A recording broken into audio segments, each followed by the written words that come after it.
The cameras were supposed to bring peace of mind, nothing more. When Daniel Hayes, a self-made millionaire known for his discipline and control, had them installed around his estate, it was out of quiet fear, not suspicion. Ever since his wife passed away, his world had shrunk to one fragile center, his 3-year-old son, Leo. The boy was everything to him, the only softness in a life built on hard decisions.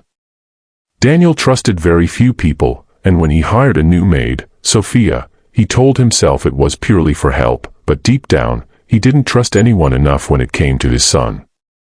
So he installed discreet cameras around the house and especially near the pool area, where Leo loved to wander.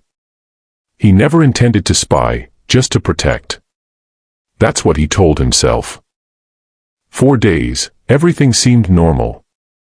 Sophia was quiet, respectful, and efficient. She kept the house spotless, spoke gently, and followed every instruction. Leo, however, was unpredictable. Sometimes he clung to Daniel, refusing to let go. Other times, he would drift towards Sophia, watching her curiously as she worked. Daniel noticed it but didn't think much of it. Children adapted quickly, he reminded himself. Still, every night, after Leo was asleep, Daniel would open the camera feed on his phone and skim through the day's recordings. Just a quick check. Just to be sure. Then one afternoon, everything changed. Daniel had returned early from a business meeting, his mind exhausted from numbers and negotiations. The house was unusually quiet. No laughter. No small footsteps. Just silence. A strange, heavy silence. His chest tightened. Instinctively, he pulled out his phone and opened the live camera feed. What he saw made his heart stop. The poolside camera flickered to life, and there was Leo, standing dangerously close to the edge of the water. Daniel's breath caught in his throat. The boy was alone. No adult in sight.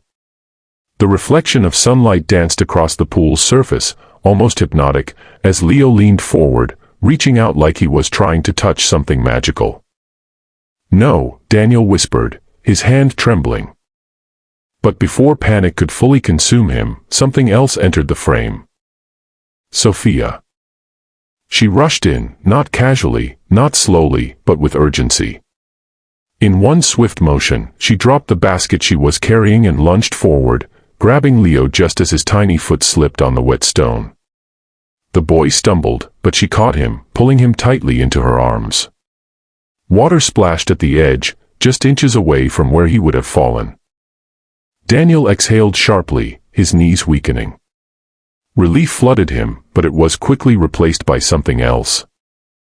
Confusion. Because Sophia didn't just step back after saving Leo. She sat down beside the pool, still holding him close. And then, something unexpected happened. Leo started laughing. Not just a small giggle, but a full, joyful laugh, the kind Daniel hadn't heard in weeks. Sophia gently guided his hands toward the small fountain beside the pool, where water bubbled up and spilled over in sparkling droplets. Leo clapped excitedly as the water splashed against his fingers. "The water is dancing," Sophia said softly, smiling. Leo repeated it, his tiny voice full of wonder. Dancing. Daniel stared at the screen, frozen.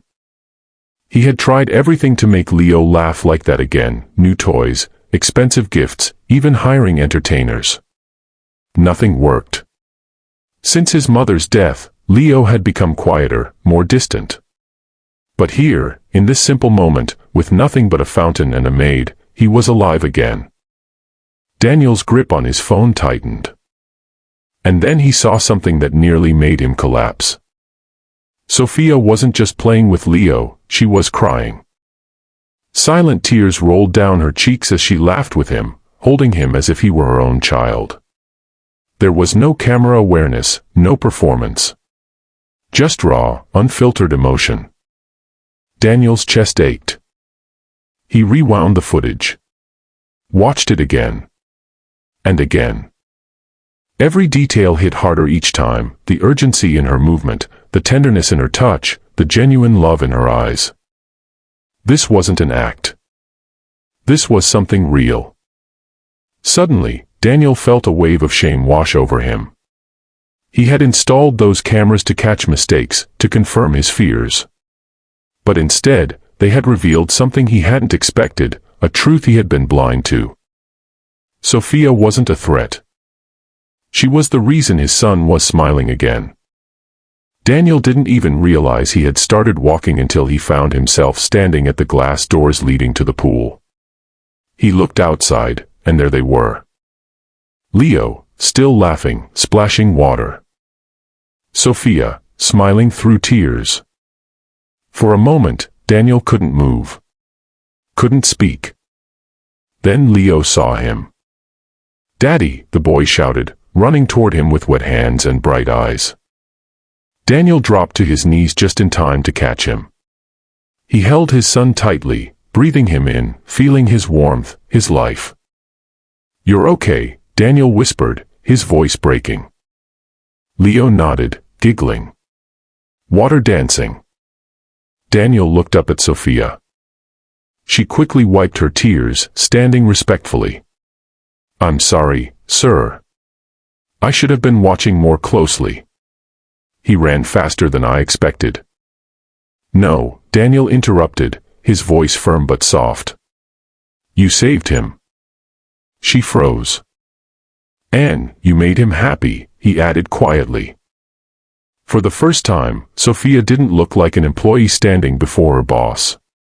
She looked like someone who had been seen. That night, Daniel didn't check the cameras.